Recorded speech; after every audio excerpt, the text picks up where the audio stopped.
keessanii baga geenye. Macaafa qulqulluu keessatti yoo ilaalle akka seera Museetti namni yoo cubbuu hojjete dhiiga horii dhangalaasuudhaan cubbuu isarraa furama ture.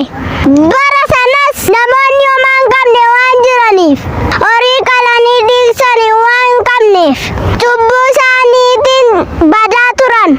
Sababa kanaan Waaqayyo hiyyeessaa fi sooressa wal qixxeessuudhaaf tokkicha ilma isaa Yesuusiin gara biyya lafaatti erge.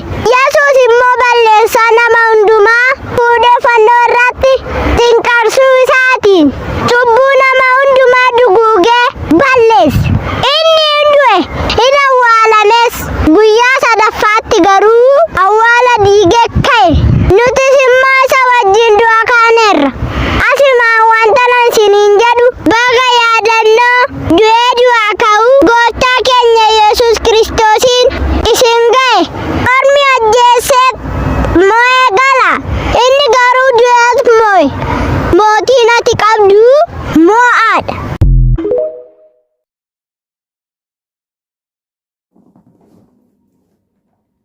Ashama daawwattoota fi dhaggeeffattoota UTV Obsee Shawaa hunduma keessaniif nagaa Waaqayyo Waaqa isa jiraataa isiniif haa baay'atu jechuun barbaada.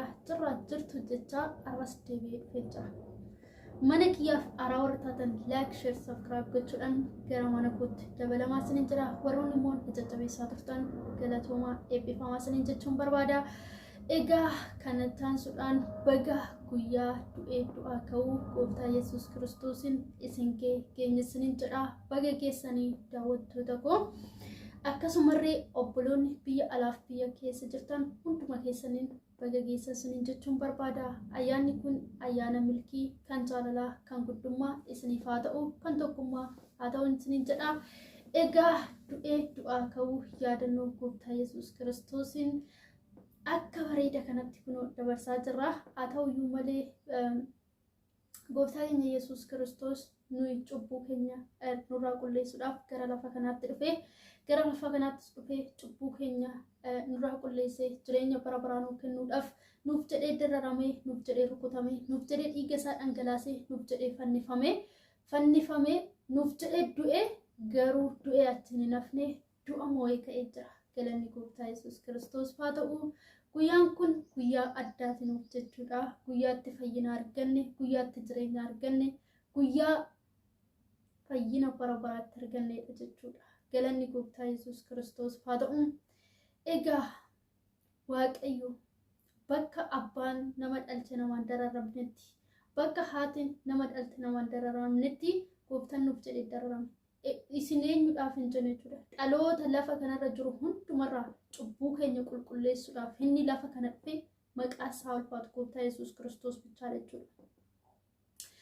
Eenyumarraa irree amantoota kamirraa cubbuu keenya qulqulleessee jireenya bara baraan nu laate Gooftaa Yesuus Kiristoos bichaadha. Galanni Gooftaa Yesuus Kiristoos haa ta'u. Waaqayyo nuuf jireenya laachuudhaaf jireenya bara baraa nuuf kennuudhaaf lubbuu isaa dabarsee nuuf laate jechuudha. Eenyumtiyyuu lubbuu ofii dabarsee nama laatu garuu Yesuus lubbuu isaa dabarsee nu laate. Nuuf jireenya laatee jira. Abbootni keenya warroonni dur jiranii hoolaa qalanii aarsaa kaffalu jechuudha. Nuti garuu aarsaan nu kaffalle dhiiga Gooftaa Yesuus Kiristoos. Cubbuun ittiin nurraa dhiqame. Jireenya kan arganneen jireenya bara baraa kan arganneen dhiiga Gooftaa Yesuus Kiristoosiin. Aarsaa horiis miti, dhiiga dhangalaasnes miti, lubbuu namaa baasnes miti.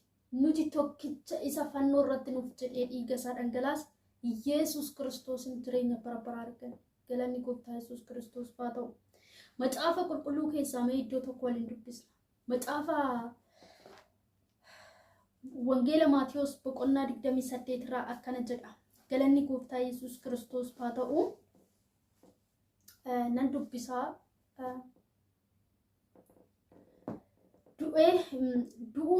du'aa ka'uu Yesuus jedha. Galanni Gooftaa Yesuus Kiristoos haa ta'u. Asumarree garanatti jechuudha boqonnaa 27 keessatti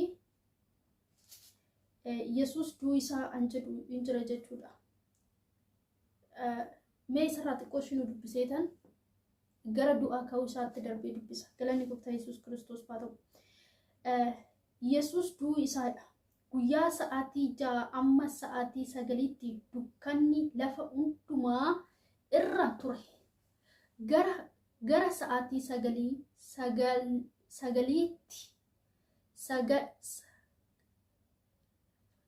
gara sa'aatii 9ffaatti Yesuus sagalee guddaadhaan Eelii Eelii lama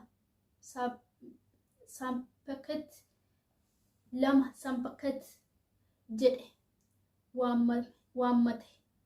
Kunis Waaqayyoo koo maaliif na dhiiftee jechuutti hin hiikama.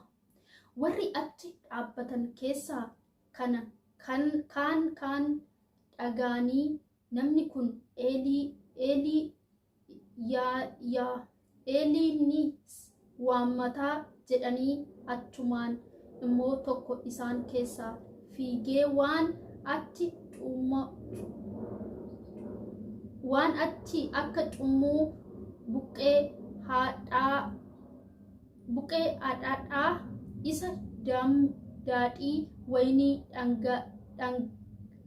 dhangaggaan guutamee fuudhee uleetti kaayee akka inni fudhatu kennuuf. Warri kaan garuu turi Eeliinis isa oolchuuf yoo dhufe mee hin ilaallaa jedhanii Yesuus ammoo sagalee guddaadhaan iyyee hafuura isaa kenneedha. Galanni Gooftaa Yesuus Kiristoos haa ta'u. Yaa'u itti fuftanii yoo dubbistan in argattu jechuudha. Asitti immoo boqonnaa 28 irratti wangeeluma Maatiyos boqonnaa 28 irratti du'aa ka'uu isaa in argina jechuudha. Du'aa ka'uu Yesuus in argina jechuudha. Akkana jedhanis Sanbata erga darbe jalqabaa torbaniitti barii gaafa sanbataa guddaa Maariyaam ishiin Margaddal fi Maariyaam ishiin kaan awwaalicha ilaaluu dhaqan. Kunoo ergamaan awwaalicha waraqa irraa gadi bu'ee dhufee dhagicha balbala awwaalichaa irraa garagalche. Waan irra taa'eef sochii lafa guddaan isaa taa'ee bifni isaa akka bakakkaa ulfinni isaa akka cabbii abidda ture. Akka cabbii adii ture. Warri eegdonni awwaalicha isa socho'uu irraa kan ka'e roomiin akka waan du'anii ta'an. Ergamaan sun garuu warri dubartiin isaan Yesuus isa fannifame ture akka barbaadan anuu beeka. Inni hin sodaatinaa, inni as hin jiru akkuma jedhe ka'eera. Koottaa iddoo reeffa isaa kaawwamee ture iyyuu ilaalaa. Ammas dafaa dhaqaa bartoota isaatti inni du'aa ka'eera.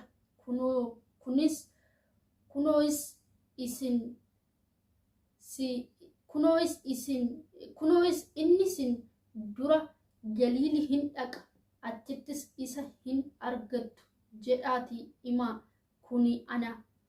Kuni ani isinitti himeera jedhe. Yommus isaan sodaa fi gammachuu guddaa awwaalicha keessaa ba'an bartoota isaatti himuuf hin fiiganii jedha. Lakkoofsa 9 irrattis gad bu'ee akkanadha. Kunoo Yesuus isaanitti dhufee ani nagaa isaan gaafate. Isaan immoo itti dhiyaatanii miila isaa qabatan sagadaniif. Yommus Yesuus hin sodaatinaa, dhaqaa Galiilitti akka gadi bu'aniif obboloota kootitti himaa. Achi nan arguuf jiru. Isaanis achitti na arguuf jiru isaaniin jedhee jedha. Galanni Gooftaa Yesuus Kiristoos haa ta'u. Egaa sagalee kana keessaa waan baay'ee hubattu jedhee abdiin qaba. Du'ee du'aa ka'uun Gooftaa Yesuus Kiristoos akkas fakkaata. Du'ee achitti nafnee du'aa ka'ee jireenya bara baraan ulaatee jira. Cubbuu keenya nurraa qulqulleessee jira. Dhaloota lafa kanarra jiran hundumaa fayyisaa bara baraa ta'eetu jira. Galanni Gooftaa Yesuus Kiristoos haa ta'u. Sagalee kana sinis irra deebi'attanii dubbifachuu dandeessu. Dogongora sagalee kana keessa jiruuf dhiifama sin gaafachaa. Baay'ee sin jaaladha, baay'ee sin kabajaa. Irra deebiidhaan baga guyyaa yaadannoo du'ee du'aa ka'uu Gooftaa keenya Yesuus Kiristoos isin geessanii jechuun barbaada. Ayyaanni kun kan milkii, kan jaalalaa, kan guddummaa, kan tokkummaa isiniif haa ta'u isiniin jedha. Baay'ee sin jaaladha, baay'ee sin kabajaa. Viidiyoon biraatiin amma walitti deebinutti oraa bulaa.